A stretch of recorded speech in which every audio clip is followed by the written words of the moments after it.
pero ya estamos con el doctor Ismael Quintana, constitucionalista, a quien saludamos y le formulamos la primera consulta. Doctor, hoy, sin una norma clara que le permita a las Fuerzas Armadas, pues, por ejemplo, hacer uso de su armamento, qué sé yo, ¿qué es lo que pueden hacer las Fuerzas Armadas en materia de seguridad colaborando con la Policía Nacional? ¿Cuál es ese marco en el que hoy pueden actuar, doctor Quintana? Bueno, Jimmy, buenos días, un abrazo para usted, para Omar, para quien está en cabina y también para quienes nos escuchan a través de un café con JJ. El marco de actuación de Fuerzas Armadas lo ha delimitado jurisprudencialmente la Corte Constitucional, al menos en estos últimos años, donde usted ha visto que a raíz de la pandemia, pues los presidentes últimos, Moreno y ahora Lasso, han tenido que echar mano mucho de los decretos de excepción. El uno por el tema de pandemia y el otro, pues penosamente, por un asunto que no es más feliz que el primero, que es la crisis de inseguridad que atravesamos. Y a partir de aquello la Corte ha ido emitiendo cierta jurisprudencia donde se dieron algunas órdenes. La primera, el rol de Fuerzas Armadas es un rol complementario, básicamente porque la Corte, acogiendo estándares internacionales, ha señalado que la misión fundamental de Fuerzas Armadas y la preparación de su personal difiere mucho de la misión constitucional y la preparación que tiene Policía Nacional. Es decir, a Fuerzas Armadas en principio no le compete constitucionalmente la protección del orden interno y del bienestar interno, sino la protección de nuestra soberanía, de nuestra independencia política y de nuestra integridad territorial. Al menos esas son las atribuciones que le da la Constitución. En el marco de aquello, ha dicho la Corte, entonces la intervención de Fuerzas Armadas es complementaria, ¿no es cierto? Es decir, es en ayuda, es en subsidio a la Policía Nacional y solamente bajo el marco de un decreto de estado de excepción donde constitucionalmente el presidente de la República puede disponer la movilización de Fuerzas Armadas. Otro límite que ha puesto la Corte es imposible utilizar el armamento letal. Por eso es que la Corte ha hablado mucho del uso progresivo de la fuerza y usted sabe que a partir de eso se dio una orden para que en la Asamblea Nacional se discuta y se apruebe una ley de uso progresivo de la fuerza. Finalmente esta ley se ha aprobado, pero es una ley que no nos deja claros cuáles son los grados y los límites de aquel uso progresivo de la fuerza. Es una ley que incluso aplica también a Fuerzas Armadas, aunque, insisto, a mí me parece que es una norma que no tiene la suficiente claridad y que no le da a los institutos armados en general, a los órganos de defensa, a la fuerza pública, la claridad jurídica suficiente sobre si pueden o no pueden y si deben o no deben y en qué contextos acaso utilizar armamento letal para repeler una agresión. Entonces, por eso es que la gente dice, pero ¿por qué Fuerzas Armadas sale a la calle y no utiliza armamento, no utilizan tanques, no utilizan armas? Bueno, porque eso está prohibido por la jurisprudencia interamericana y por la propia jurisprudencia de la Corte Constitucional, de tal manera que penosamente a mí me parece que hay un desgaste en el uso recurrente a Fuerzas Armadas para tratar de paliar estas olas de inseguridad, pero usted ve que Fuerzas Armadas en los sitios donde están, al menos yo acá en Quito, he visto en algunos sitios y lo que están haciendo es básicamente control de armas, porque claro, el patrullaje y el combate al delito es una misión constitucional propia de la Policía Nacional. ¿Pero usted cree que las Fuerzas Armadas no deberían colaborar con con la Policía Nacional o deberían tener más bien alguna otra atribución para que esa sinergia se dé de manera más efectiva?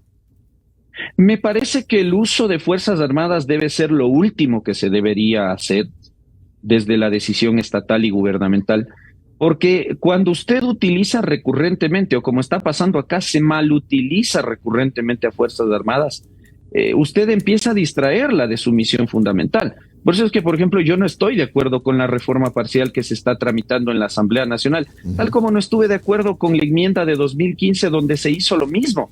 Darle a Fuerzas Armadas un rol complementario a Policía Nacional significa entonces distraer a Fuerzas Armadas de sus tres labores fundamentales, que son las que le mencioné hace un momento: protección de la soberanía, de la integridad territorial y de la independencia política, y principalmente de esta segunda, que tiene que ver con la integridad territorial, porque si usted saca a Fuerzas Armadas del control de fronteras, por ahí permea también el delito, pues, ¿no? Y básicamente el problema que ha dicho el gobierno, que es el narcotráfico. Entonces, empezar a utilizar a Fuerzas Armadas para convertirlas en un órgano de segunda clase de Policía Nacional, me parece que es francamente irresponsable, ¿no? Entonces, ¿qué es lo que yo pienso? Lejos de creerme yo, por supuesto, un experto ni nada de eso, a mí no me gusta ser todólogo y por supuesto hay gente que domina el tema, pero desde mi perspectiva, me parece que lo que se debería hacer es trabajar en el fortalecimiento de Policía Nacional. El otro día escuchaba de boca de un propio oficial de policía que daba una entrevista de hablar con cifras exactas de cuántos chalecos antibalas les faltan, de cuánto armamento y munición les falta, de cuántos carros para patrullar les falta y, en fin, también el personal que falta en Policía Nacional para fortalecer el trabajo de protección ciudadana y orden interno. Y esa es una misión constitucional de policía. Entonces, si no fortalecemos policía y si estamos recurriendo, como ya lo ha dicho la Corte Constitucional, además, abusivamente, por eso es que esta Corte últimamente se ha dedicado a bajarse prácticamente todos los decretos de estado de excepción, llamándole severamente la atención al presidente, el modo en el que se está utilizando a Fuerzas Armadas, ¿ya? Porque se sabe que no pueden hacer mayor cosa. Si usted tiene un amotinamiento en una cárcel, que ya se ha vuelto penosamente un problema recurrente en el país, Fuerzas Armadas pueden entrar de primera mano a tratar de tomar el control en ese centro de rehabilitación social. No, la Corte lo ha impedido y ha dicho que Fuerzas Armadas deben permanecer en el perímetro. A la que le corresponde en todo caso es a la Policía Nacional, que muchas veces ve desbordada su capacidad. Entonces, me parece que por ahí estamos francamente cortos de trabajo, cortos de visión. Pero claro, tenemos un gobierno que no tiene ni secretario de Seguridad Pública del Estado. No sé si esa institución debería francamente seguir funcionando. Hemos tenido una pésima experiencia con Ordóñez en eso. Y con un ministro al cual ni siquiera la embajada, me refiero al ministro de Interior, al cual ni siquiera la embajada norteamericana le ha pasado la información que sí les pasó a varios oficiales de policía, ¿no? Fíjese usted, a mí me parece que ese es el punto más flaco del gobierno del presidente Lasso. Una cosa rapidita antes de que Omar intervenga. Según tengo entendido, el director de investigaciones de la policía había informado que ese déficit es de casi 12.000 chalecos y más de 1.000 carros, más de 1.000 vehículos, más o menos eso era. Sí, las cifras van por ahí. Doctor Quintana, buenos días. Noris Arroyave le saluda. En el tema Hola, del Noris. juicio político al presidente Guillermo Lasso, hay varias opiniones, hay muchas personas dentro del gobierno que han dicho que van a respetar el tema del juicio político, sin embargo no están de acuerdo con el paso que le dio la Corte al juicio, que no debió haber pasado ese juicio político. Ustedes, en su experiencia y sus conocimientos, todo lo que se presentó estaba de forma correcta y daba paso a un juicio político realmente, más allá de que se dio o no se dio paso. Hola, Noris. Yo creo que hay que separar las cosas, ¿no? Muchos lo que sostuvimos en su momento fue que la acusación constitucional reunía los elementales requisitos para que la Corte dé admisión al trámite. Así como también dijimos que habían algunos hechos que no quedaban claros. Yo particularmente siempre sostuve que, por ejemplo, el tema de Petroecuador no tenía ningún elemental nexo causal con el presidente de la República para efectos de imputarle una responsabilidad política. La Corte finalmente termina desestimando aquello. Sobre el hecho 1, a mí siempre me pareció, y coincido con la Corte, en el tema de Bukele, claro, que usted tiene una coherencia narrativa de hechos bastante lógica y creíble, pero que finalmente faltó desde el plano jurídico apuntalar el deber que el presidente había dejado de cumplir y con cuya omisión permitió y consintió que se cometa el delito por el cual se lo pretendía llevar a juicio, que era la concusión. Pero finalmente se quedan en la Corte con el hecho 3, que tiene que ver con Flopec y unos contratos con Amazonas Tanques en perspectiva de un posible peculado. A mi juicio, desde la narrativa de los hechos, no estoy hablando de la prueba porque yo no conozco la prueba, ni he sido el legislador, porque no lo soy tampoco, que ha presentado la acusación constitucional. Le insisto, Noris. Entonces, una era la revisión que hizo la Corte inicialmente y que fue la que hicimos algunos que estuvimos haciendo algo de opinión gracias a la gentil invitación que nos hacen ustedes en general, los medios de comunicación, de el contenido de la acusación, que reunía, y yo siempre lo sostuve, siempre creí que la acusación debía ser calificada a trámite por parte de la Corte por una sola razón, y lo dice la Corte en su dictamen, y lo dice el artículo 153 de la Ley de Garantías Jurisdiccionales. La Corte no se pronuncia sobre la real ocurrencia de los hechos o la materialidad del cometimiento de las infracciones, no se pronuncia sobre la utilidad, la pertinencia o la conducencia de la prueba que se está anunciando en la acusación constitucional, y finalmente tampoco se pronuncia por determinar si el presidente tiene o no una responsabilidad, en este caso política, peor, penal, civil o de carácter administrativo. La Corte hizo una revisión de los hechos, y eso es lo que a mí me parece que el gobierno y sus voceros no terminan de entender, porque a mí no me queda claro por qué una Corte que hace 3 semanas era el bastión de la institucionalidad del país ahora es una Corte de pacotilla, en palabras de voceros del gobierno. Y está bien discrepar. Yo he discrepado públicamente con algunas decisiones de la Corte, por eso no me puede a mí llevar a concluir que la Corte no vale nada.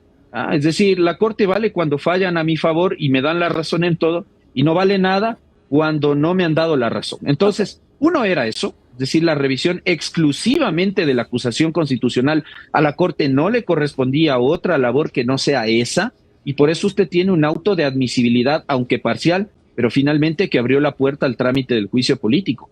Y otra es, efectivamente, ahora sí, sentarnos a discutir sobre si los legisladores que impulsan la acusación constitucional tienen la prueba suficiente para demostrar que el presidente de la República tiene algún grado de responsabilidad política por este hecho por el cual la Corte ha admitido al trámite el juicio.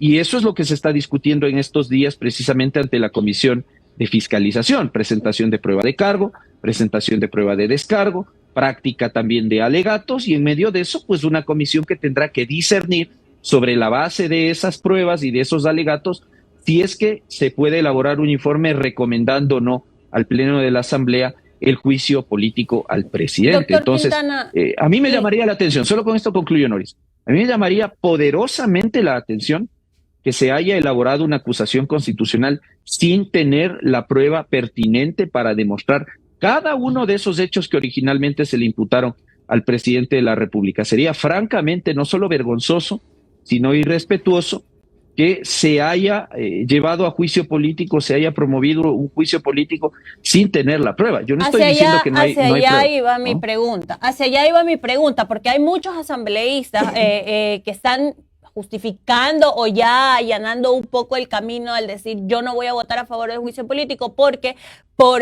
por el tema que se está llevando al presidente del juicio político no hay las pruebas suficientes, o por lo menos hasta el momento no se han presentado. Ustedes, de su expertise y de todo lo que se ha escuchado, y obviamente también en tras bastidores ya se está sonando un poco cuáles son las pruebas que se tienen, qué es lo que falta. ¿Usted considera que hay las pruebas suficientes como para al momento de presentar ya el juicio político y llevarlo al pleno se sustente este juicio, o no va a haber y en el camino eso va a hacer que se diluya el pedido?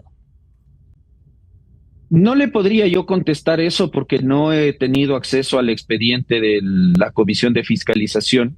Yo me he enterado por redes sociales los escritos o algunas imágenes de resumen de los escritos que han presentado de lado y lado los abogados del presidente de la República y también los asambleístas que pretenden o que han presentado formalmente la acusación. Yo no le podría decir si a mí me consta que hay las pruebas suficientes para responsabilizar políticamente al presidente por este hecho por el cual se lo lleva. Lo único que sí le puedo decir es que a partir de la acusación y del análisis que hace la Corte hay unos hechos que a mí me quedan muy claros.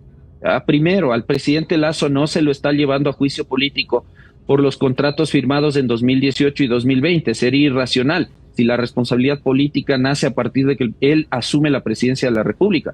Y eso es algo que la Corte se lo aclara, porque el presidente cometió el error de presentar un escrito de descargo ante la Corte Constitucional, algo que jamás se debe hacer, ofrecer los argumentos al rival para que sepan de qué me voy a defender. Y mucho más cuando si usted toma el dictamen de la Corte le desvirtúa prácticamente todos los argumentos de defensa que en ese momento presentó el presidente. Entre esos, el tema de que aquí se pretende un juicio político por contratos que no fueron firmados en su gestión. La Corte le responde y le dice, no señor, A usted no se le está llevando a juicio político por contratos de 2018 y 2020. A usted se le está llevando a juicio político en una narrativa de hechos porque a usted en 2021, 2022, se le puso en su conocimiento que se estaba ejecutando 1 o 2 contratos o los que sean con este pool Amazonas Tankers, contratos que en 2022, fruto de un examen especial, fueron objeto de unas recomendaciones de un informe de Contraloría donde se recomendaba verificar y negociar las condiciones bajo las cuales se acordaron esos contratos con esta empresa Amazonas Tankers. 2, a usted le llevan a juicio político además, porque usted recibió en su despacho una comunicación dirigida por el entonces gerente de Flopec, donde le advertía de estas irregularidades ya observadas por Contraloría.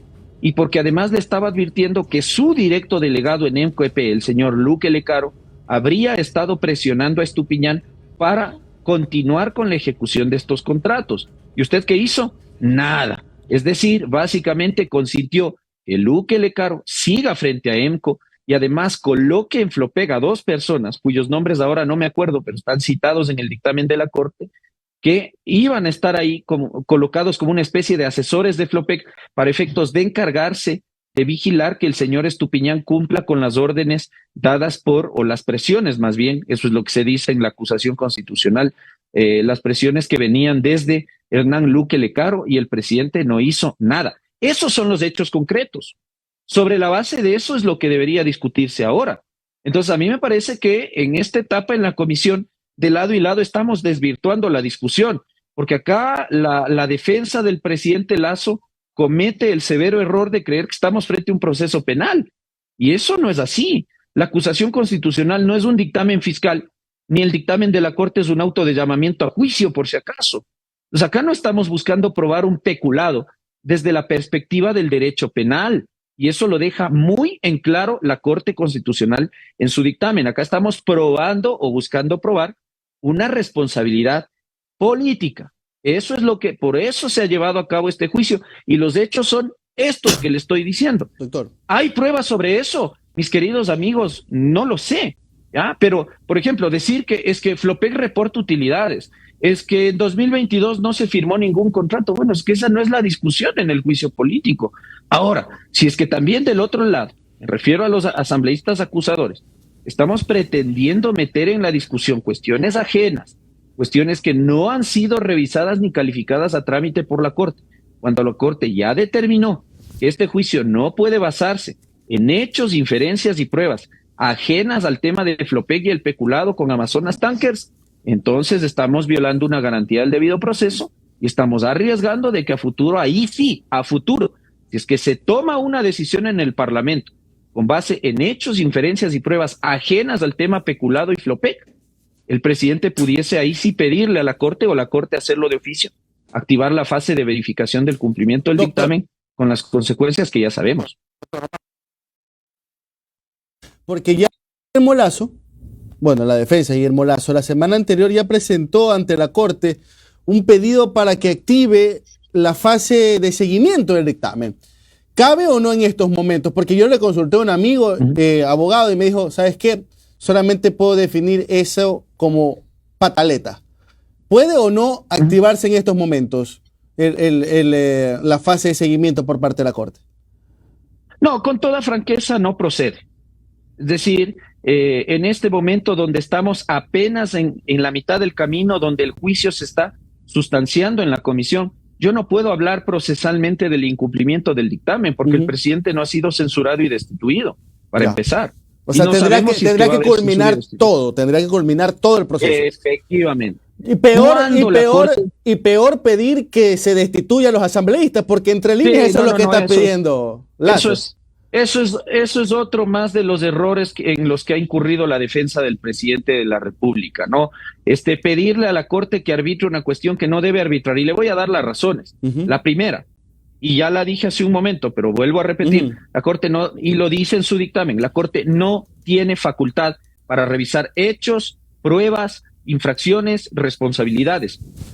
2, en el propio párrafo 37 del dictamen, y esto debería leerlo mi querido amigo Edgar Neira, la Corte dice que ningún juez, ni siquiera la propia magistratura, se han de inmiscuir en el proceso de determinación de responsabilidad política al presidente de la República. Por lo tanto, hacerlo ahora sería francamente contravenir lo que la propia Corte ha dicho en su dictamen.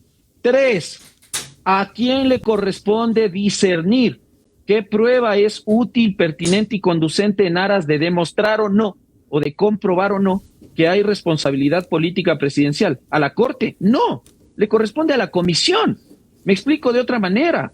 Si yo soy el asambleísta acusador, yo puedo decir misa, puedo alegar lo que se me ocurra, puedo pretender practicar prueba de cargo que pudiese resultar inútil, inconducente y pertinente. Finalmente, ¿quiénes tienen que determinar qué de todo eso que se está pretendiendo practicar ahora constituye un elemento probatorio que determine que el presidente tiene o no responsabilidad política? La Comisión. 4º lugar, solo cuando entonces, con esto concluyo, ¿en qué evento la Corte podría entrar a actuar activando la fase de verificación de cumplimiento de su dictamen? Sí y solo sí. El caso, primero, llega al Pleno, donde propiamente tendríamos juicio político, y sí y solo sí, con 92 votos, el Pleno de la Asamblea censura y destituye al presidente de la República con base en hechos, pruebas e inferencias totalmente ajenas a aquellas que la Corte Constitucional de modo específico calificó a trámite. Ahí sí hablaríamos de incumplimiento. En honor al tiempo, unas respuestas súper cortas, doctor. Mire, ayer se conoció que desde Presidencia de la República la defensa ha pedido que un listado de constitucionalistas, abogados, vayan a la comisión para que den su opinión sobre el proceso. ¿Esto procede? ¿Es procedente? Porque sobreentendería que un proceso de juicio político se llama a testigos para que aporten con pruebas o desmentir situaciones que se ventilan en el caso, más que invitar a un tercero para que dé su análisis sobre el proceso. ¿Es procedente? A ver, ya que al presidente de la comisión le gusta aplicar el COGEP, Código General de Procesos, entiendo que él, aunque no es abogado, pero se las da de abogado, entiendo que conoce cuáles son los tipos de medios probatorios que se pueden practicar en esta etapa del juicio. Serían básicamente 3.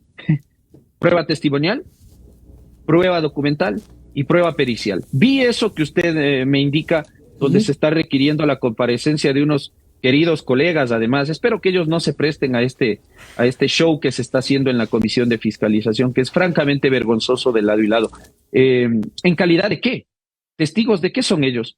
Ellos firmaron los contratos con Amazonas Tankers, son abogados de Amazonas Tankers, son funcionarios de Flopet.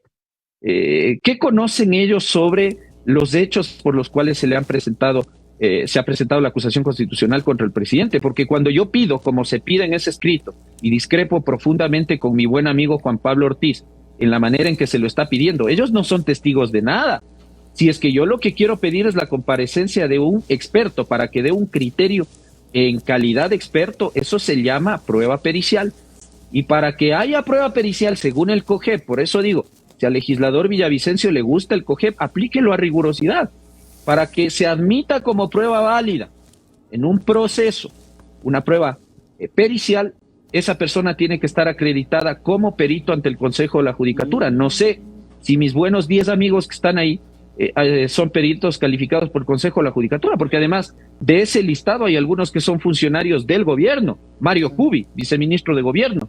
Gonzalo Muñoz, escuchado que es jefe de despacho del ministro Cucalón. El señor Santillán, el que está en el último de la lista, secretario del municipio de Quito. ¿Qué hacen funcionarios públicos yendo a rendir testimonio en calidad de qué? Entonces, me parece que esa es una prueba inútil, impertinente, inconducente, porque son opiniones. Tan opiniones como la mía, es como si a mí me pidieran que yo vaya y dé mi opinión sobre el juicio político. ¿Eso es prueba de una responsabilidad o no responsabilidad política del presidente? No, eso no deja ser nada más que una mera opinión de un triste y pobre abogado constitucionalista, nada más. De tal manera que ese pedido debería ser rechazado. Me parece que no tiene ningún fundamento jurídico. Además, prueba testimonial, eso no es. Ahí hay una confusión brutal de la defensa del presidente de la República, ¿no? Entonces, la comisión debería rechazar ese pedimento. Bien, gracias al doctor Ismael Quintana por su comparecencia en Un Café con JJ. Muy amable, doctor. Buen día. Un abrazo para ustedes. Buenos días.